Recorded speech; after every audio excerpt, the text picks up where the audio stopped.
Sevip öz-özlüyümdə bağışla. Dilim söz tutmayır her gördüğümdə bağışla. Ne ümid etmişəm, ne hayal kurmuşam, seni her gün daha çok sevmişəm bağışla.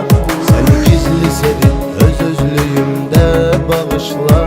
Dilim söz tutmayır her gördüğümdə bağışla. Ne ümid etmişəm, ne hayal kurmuşam, seni her gün daha çok sevmişəm bağışla.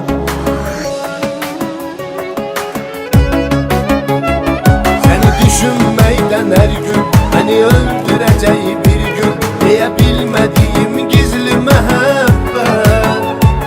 Baksan göreceksen sen eşk yağır bu gözlerden, deme için tapmayıram cesaret. Seni düşünmeyden her gün beni öldüreceği bir gün diye bilmediğim gizli mehabbet. Baksan göreceksen sen eşk yağır bu gözlerden, deme için tapmayıram cesaret.